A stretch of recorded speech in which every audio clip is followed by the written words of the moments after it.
Good morning, everybody, and welcome to another week of the comment section. My name's James, the founder of Rupert. Rupert is your 24/7 social media assistant, helping you extract more value from the comments across your social media rather than you neglecting them.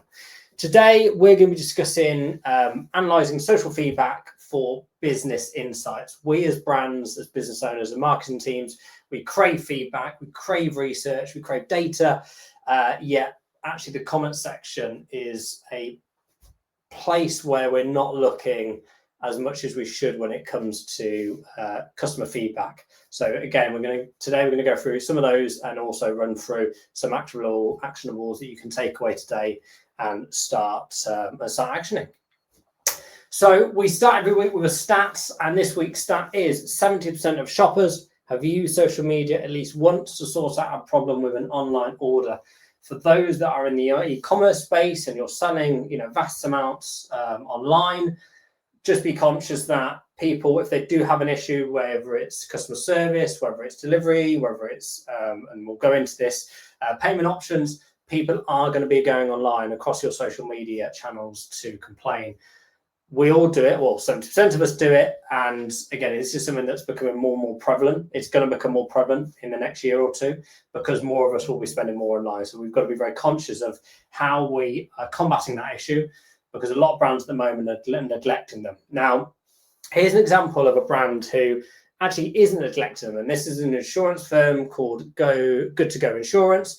You'll see here that Jill has had a bad experience, and rather than continue the conversation, whether it be on the phone or via the email customer service line, you'll see that she's gone on social and she started having a bit of a moan.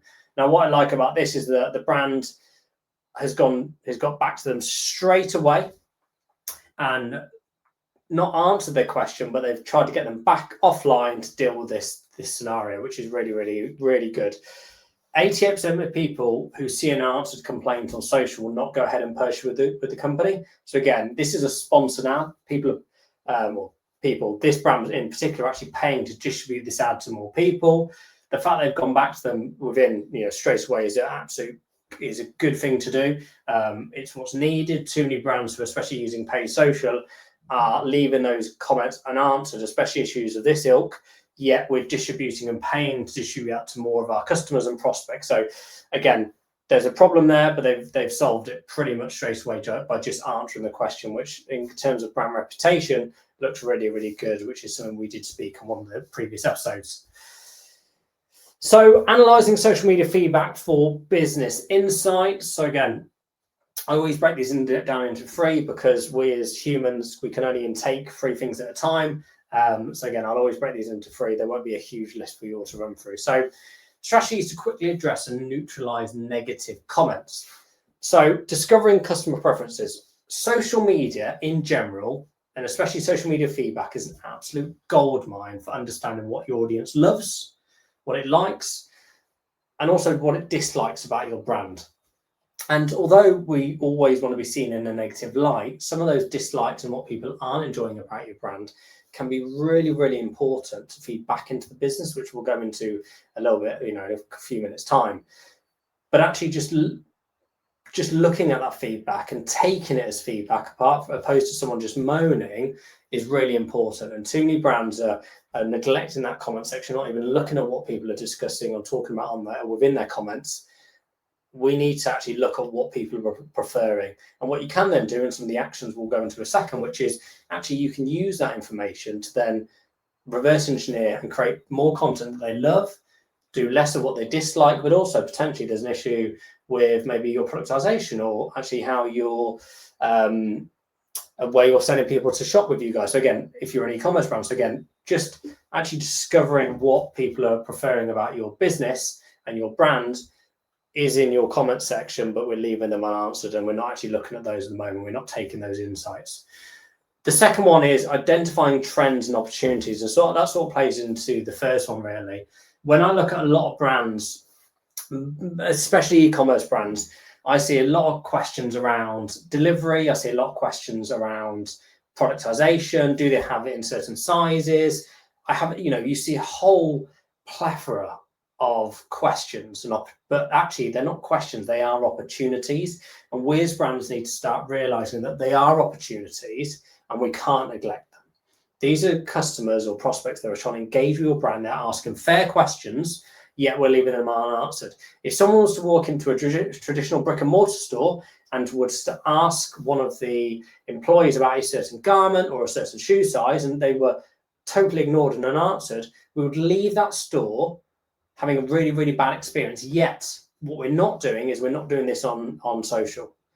And what we then can't do is we can't reverse engineer actually some of those questions and see if there's trends, and which we'll go into in the actions. The second is that if someone's always asking for a red top, okay, well, actually, there's maybe an opportunity there. There may be a trend.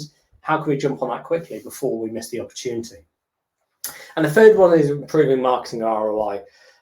This one will seem bizarre, but the more we engage and we neutralize negative comments, the better that is for our social media, whether it be paid or organic.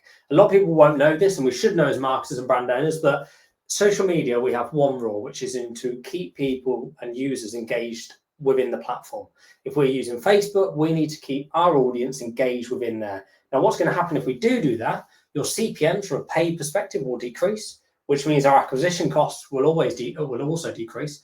And secondly, if you're running organic, you're going to get which I call free reach, because they see that you're engaging with your audience into a certain ICP, and they're going to push that to more of that audience. So again, it's going to improve your ROI if you are commenting and you're engaging users on the platform, which I know we as marketing teams and brand owners have objectives when it comes to social, or hope we do, but we need to make sure the number one objective is to keeping the users engaged in the platform and making these platforms, whether it be Meta, whether it be TikTok, YouTube, making them our friend, not our foe.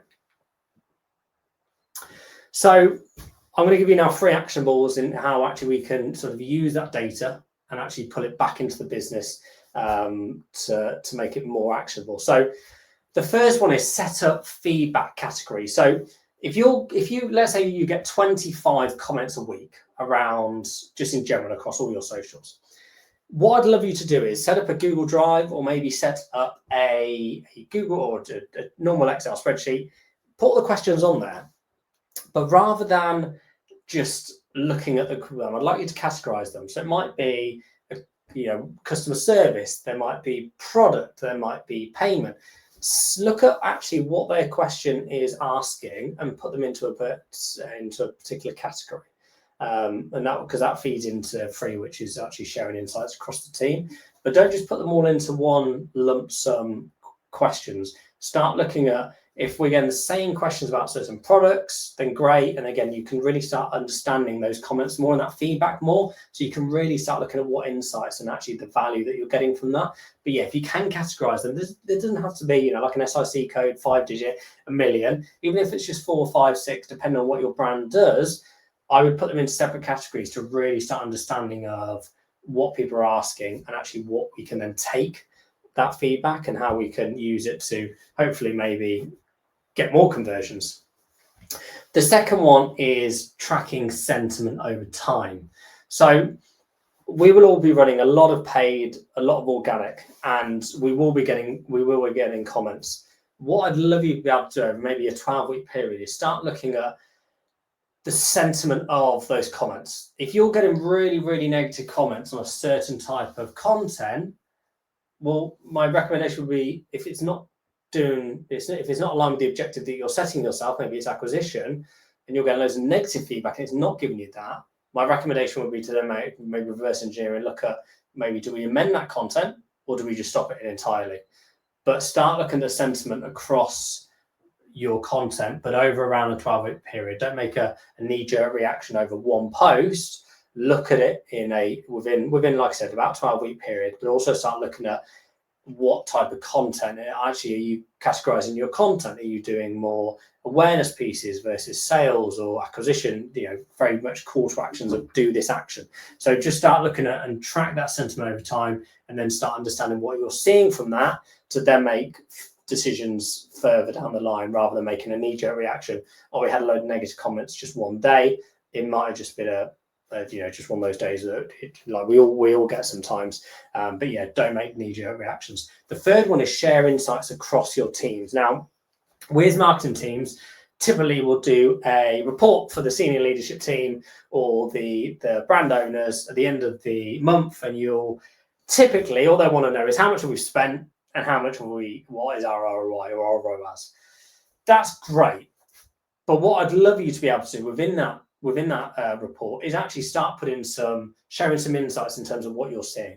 So if you look at all the questions that you're asked, again, look in terms of that feedback, and if you're seeing the same questions around delivery issues or why haven't you got Apple Pay? I'm just making these up as I go.